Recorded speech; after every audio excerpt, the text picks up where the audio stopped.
We are learning more about the suspect who allegedly shot two Fairfax County police officers during a traffic stop earlier this week before a third officer shot and killed him. According to police, Jamal Wally has had run-ins with them before, including a traffic stop less than a week before the shooting. News 4's Jessica Albert also spoke with people who knew Wally.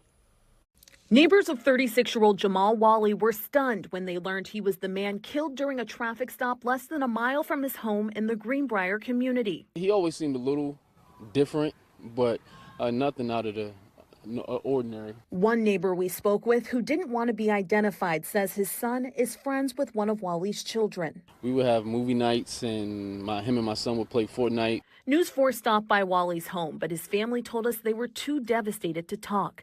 He was killed during a traffic stop Wednesday afternoon on Majestic Lane near the Greenbrier Town Center off of Route 50. Police pulled Wally over for speeding. Officers say when they approached, Wally was argumentative and told them he had a gun, which they say he was wearing in a holster over his clothes. Have you ever wondered how a simple traffic stop, something millions of people experience every day, can instantly turn into a life or death struggle in a matter of seconds? What exactly happens in those split-second moments when human decisions, fear, and the unforgiving laws of physics collide? This is not just a story of a routine pullover gone wrong, but a stark reminder of how unpredictable life can be when anger, misunderstanding, and weapons intersect. Today we're exploring a harrowing true crime event that unfolded in Fairfax County, Virginia, and was captured in raw, unfiltered detail by body-worn police cameras. In the early afternoon of April 23, 2025, the residents of a quiet suburban community in Northern Virginia had no idea that their world would, for a moment, become the backdrop of a dramatic and violent confrontation. It was a clear day, and at approximately 2:36 p.m., a Fairfax County police officer was working normal patrol duty. As officers often do, he was monitoring traffic with a radar gun. When he spotted a sedan speeding and noticed that the inspection sticker on the windshield was expired, he began the process most drivers dread, initiating a traffic stop. What was meant to be a standard encounter based on a minor traffic violation would soon turn into an intense and dangerous situation. The vehicle came to a stop in the 4000 block of Majestic Lane, near the busy Greenbrier Town Center. The officer approached the driver's window, expecting an exchange of documents, a polite explanation, and then a certificate or ticket. Instead, he was met with hostility and agitation. The man inside the car, later identified by police as 36-year-old Jamal Wally of Fairfax, refused to comply with basic instructions. The officer asked for his identification, registration, and insurance, as is standard procedure during traffic stops. But Wally did not respond in a cooperative way. He did not hand over his documents, he did not offer a calm explanation, and he did not make any effort to cooperate. Instead, he was argumentative, belligerent, and startlingly candid about the fact that he was armed. When they asked for his information, he told them he was armed. Fairfax County Police Chief Kevin Davis later explained in a press conference. On more than one occasion that this is the day or this is your day. Those are all. He described how Wally became increasingly combative, refused to produce any identification, and even admitted to possessing a firearm, all while officers tried to maintain control of the situation. This was a defining moment. It was not just a traffic stop anymore. An ordinary check for speeding had instantly morphed into a potentially violent confrontation. The first officer on the scene radioed for backup, understanding that the odds had just changed dramatically. The atmosphere on the sidewalk was tense. When backup arrived, two more officers stepped from their patrol cars, ready to assist, but with no idea how quickly the situation would deteriorate. They positioned themselves on either side of the stopped vehicle, careful to cover angles and provide support. 2:33 The first officer continued to speak with Wally, trying to keep him calm and urging him to comply. But Wally's behavior became more erratic. At one point, he made comments that were aggressive and disturbing, forcing the officers to prepare for the worst. Although the precise words varied in the Bodycam audio, it was clear that his mindset was volatile and unpredictable. Then, in the blink of an eye, everything changed.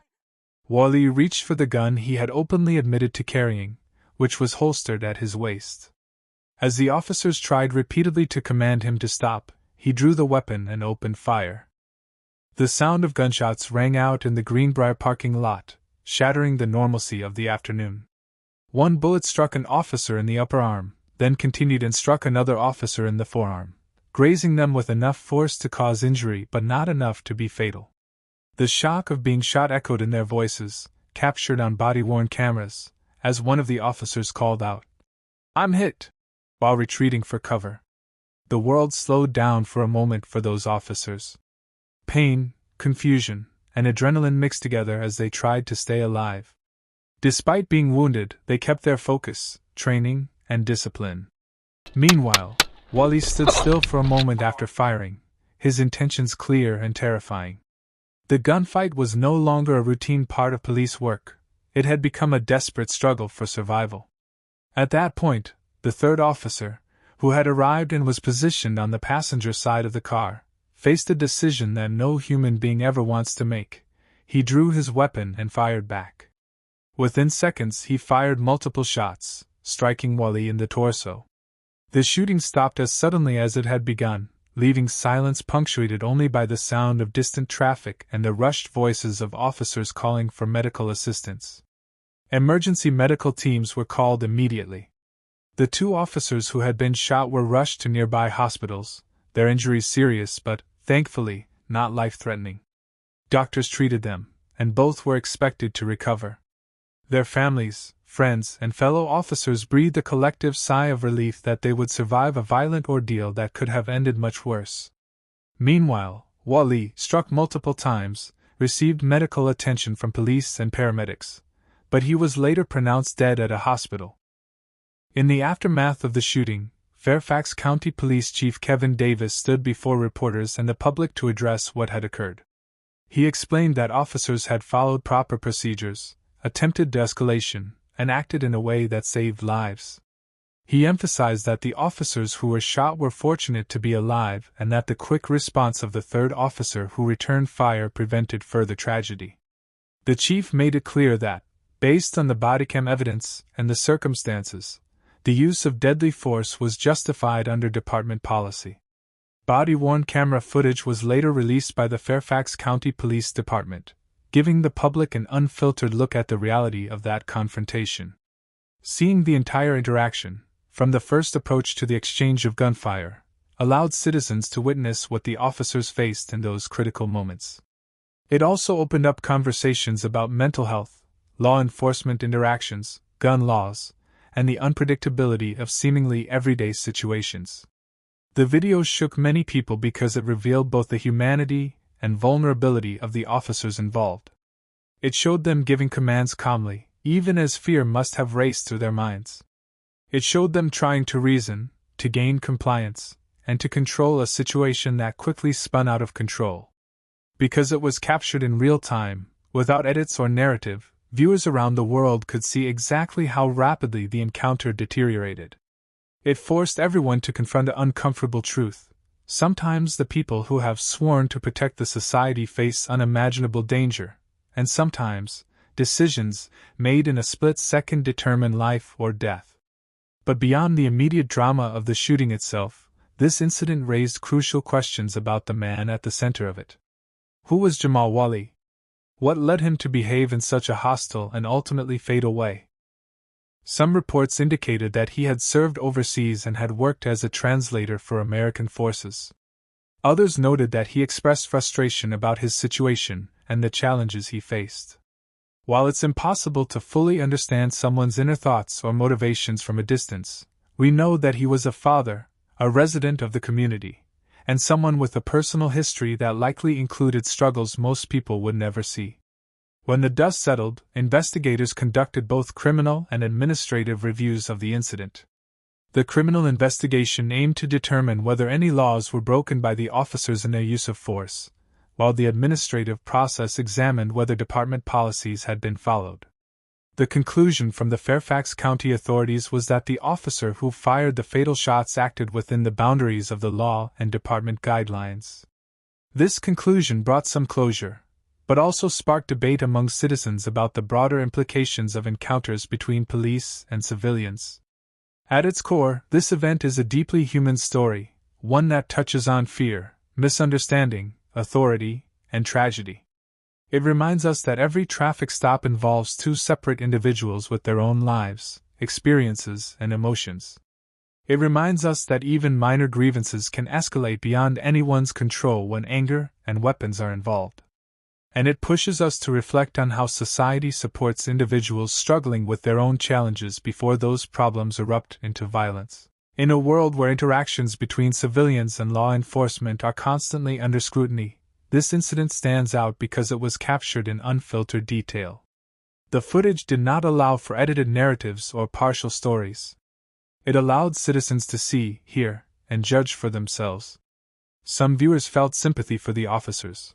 Others felt empathy for Wally's life struggles. Some debated policy reforms, while others focused on the split-second choices made in moments of terror. What is undeniable is that this video sparked conversation, education, and reflection.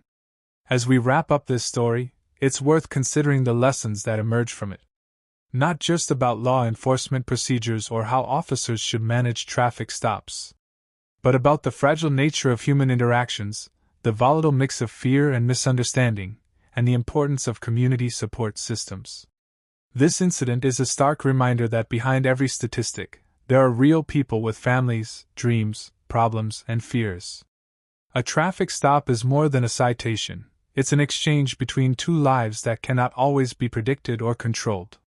Thank you for watching this deep dive into one of the most dramatic traffic stop shootings in recent memory. As always, if you found this video interesting, hit the like button, share your thoughts in the comments, and subscribe for more stories that explore the truth behind headline news. Until next time, stay curious, stay safe, and never take the ordinary moments of life for granted.